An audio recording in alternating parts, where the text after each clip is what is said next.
And now it's time for Vantage Shots, images that tell the story. A powerful holiday storm lashes southern California, bringing flash floods and mudslides. Russian bombers conduct a scheduled flight over the Arctic Ocean. And Hawaii's volcano spews lava more than 1,000 feet into the air. Finally, we're taking you back in history. On this day in 2004, the Indian Ocean tsunami ravaged coastlines across 12 countries. It was caused by a large underwater earthquake near Sumatra.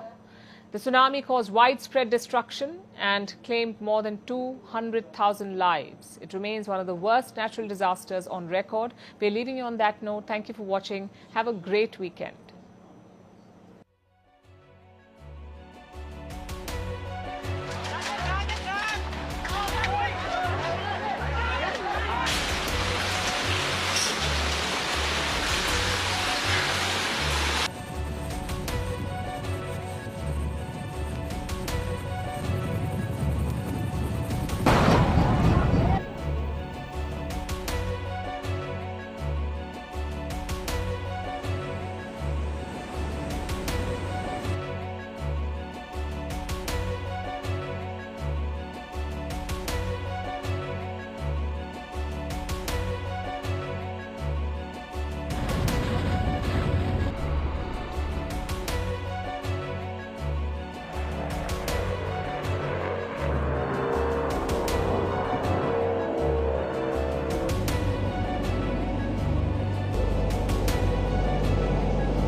Y se oficializan datos ya después de 2 horas con 30 minutos de ardua labor de 10 compañías de la región de Occidente, por lo cual se oficializan 15 personas fallecidas luego de este accidente de tránsito tipo colectivo. Hablamos de 11 hombres, 3 mujeres y una menor de edad fallecidas.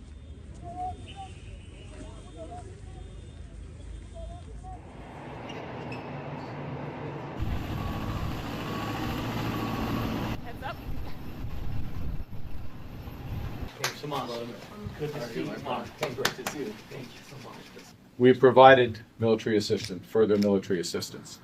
We're announcing today further economic assistance for Ukraine.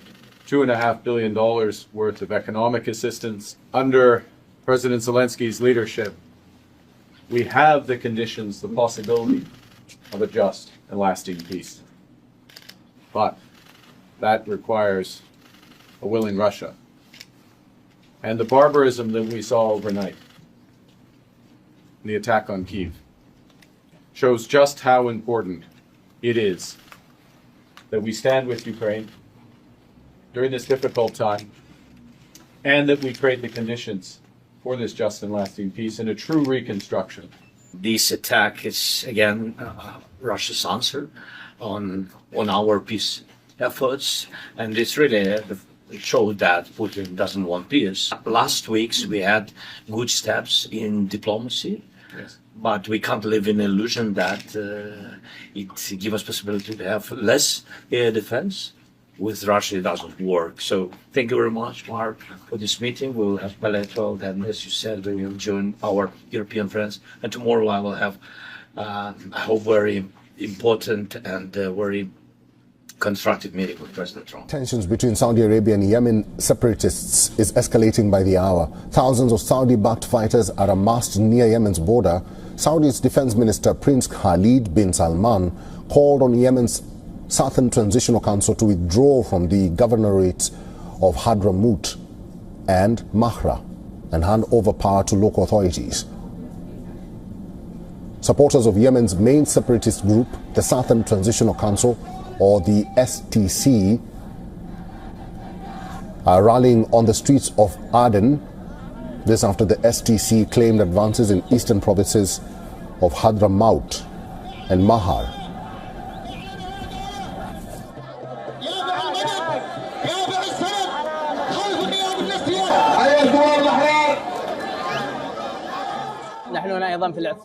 We are here at this sit-in to demand the declaration of the State of South Arabia. This is one of our legitimate rights. The State of South Arabia was occupied in the summer of 1994. Today we are here to announce that we are ready to manage our country and administer our own resources. It is time for the people of South Arabia to enjoy a dignified life, given the wealth that the State of South Arabia.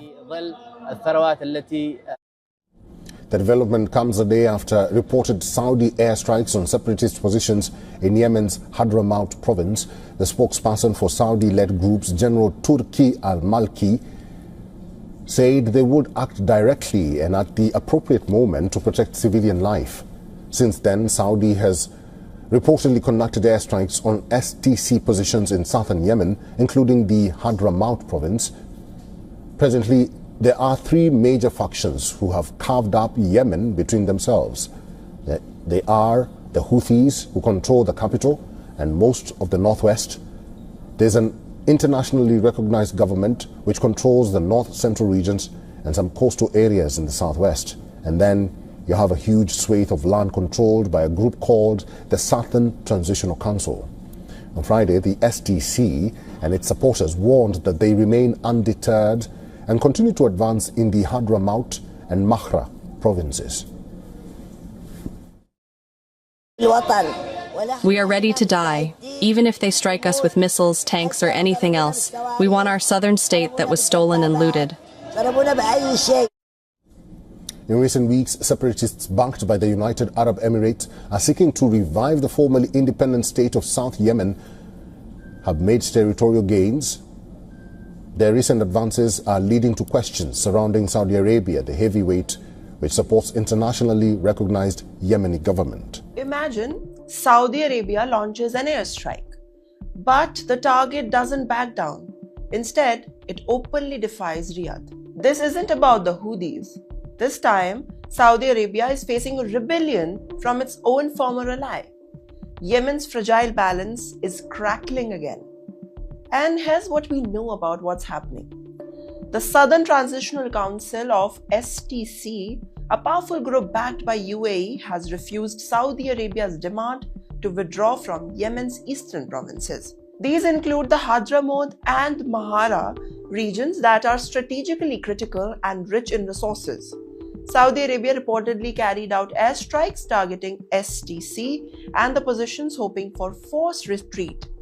But instead of stepping back, the STC doubled down, saying it will put and mainly control. But there's a big problem, because officially Saudi Arabia and UAE are supposed to be on the side of the Yemen, in both supporting internationally recognized Yemeni government. Both oppose the Iran-backed Houthis. But behind the scenes, their interests don't fully align. Saudi Arabia wants unified Yemen under a central government and also can influence. But UAE, however, has long supported the STC's vision of a separate southern Yemen. But here's the twist. Even as Saudi Arabia pushes for a de-escalation, the UAE publicly says that it supports the Saudi efforts to stabilize Yemen while continuing to politically back the STC. Well, that's diplomacy on the surface and contradiction underneath. On the ground, clashes are increasing. The Houthis are still on the control of North. The South is now divided between the rival forces, and Saudi-UAE alliances are under a visible strain. This raises a serious question. Is Yemen heading towards permanent division? Can Saudi Arabia afford to confront UAE-backed forces? And if Riyadh can't control its allies, what does this mean for the future of the war? After nearly a decade of conflict, Yemen isn't just stuck into the war, it's sprinting. And this time, the cracks are appearing inside the collision meant to end. Now, here's the question for you. Is this the beginning of a Saudi-UAE fallout in Yemen, or just another power play? Drop your thoughts. What do you think in the comments? Look at the world map. Persian Gulf on one side, Caribbean Sea on the other. Well, two oceans, but one message. This is not coincidence, by the way. This is escalation. And here's what happened. You are watching Times XP. My name is Dhriti Attri, and Iran's Revolutionary Guards, the IRGC, stormed an oil tanker in the Persian Gulf. Fast boats, armed commandos, cameras rolling, and then the announcement drops. We have seized the ship. Iran's claim? Well, the tanker was smuggling fuel, 4 million liters of it. Not a small crime, not a mistake here.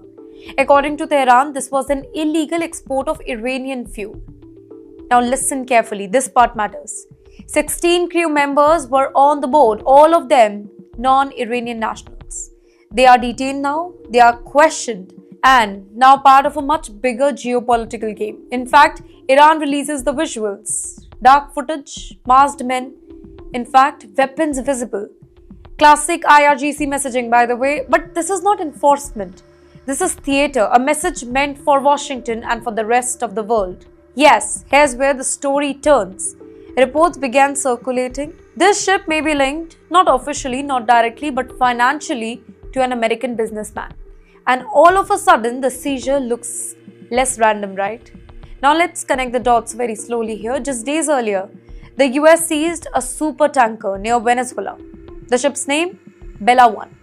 Washington said that it violated sanctions, carried Venezuelan oil, bound for global market. Caracas called it piracy. Tehran watched very, very closely, and then Iran moves. Not near Venezuela, but its own backyard. That's what their target. The Persian Gulf.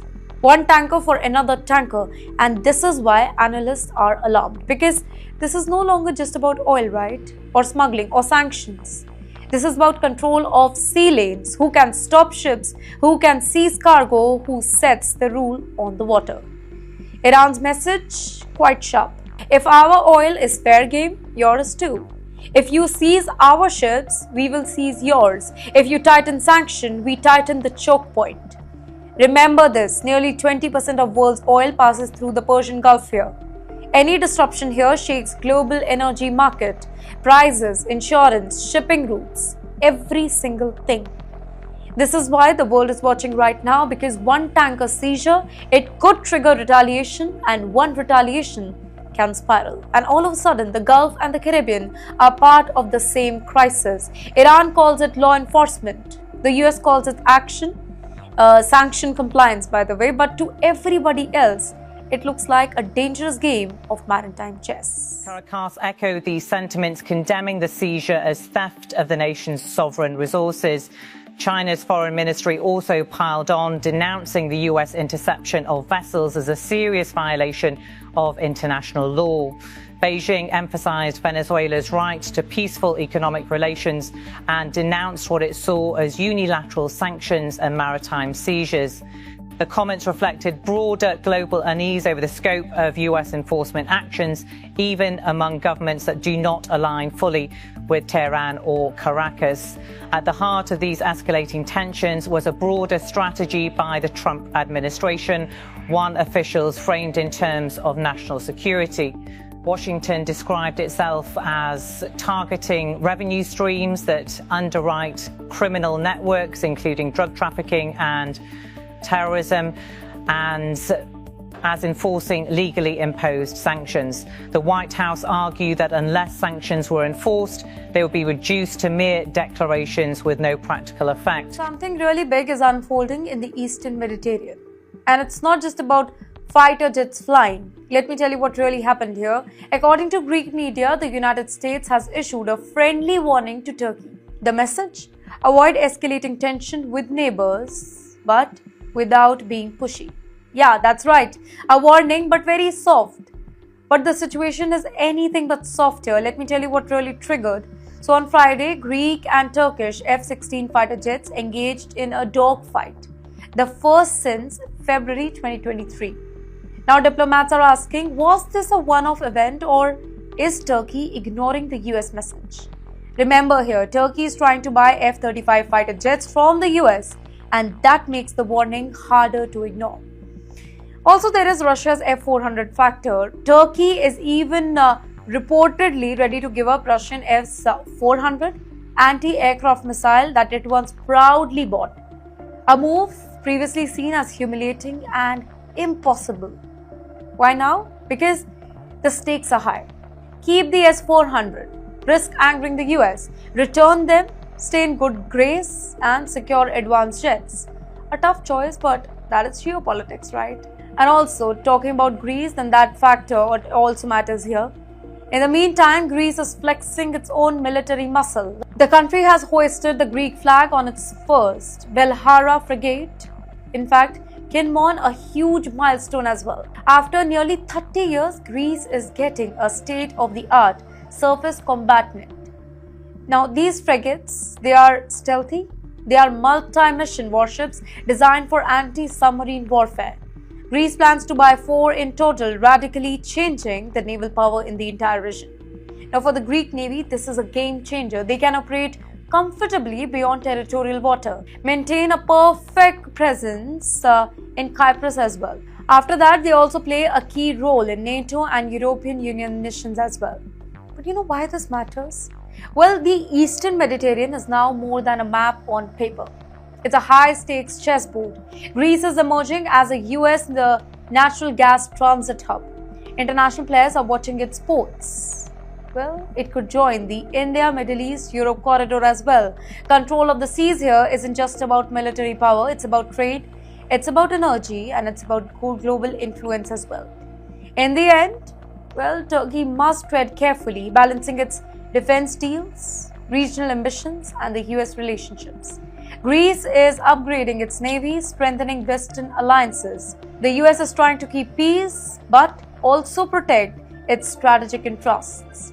One thing is clear here, Eastern Mediterranean waters are heating up, and every single jet, every frigate, every missile counts here. He said, to those who fantasize they can re-establish their empires and their dominion over our lands, I say, forget it. It's not going to happen. Don't even think about it.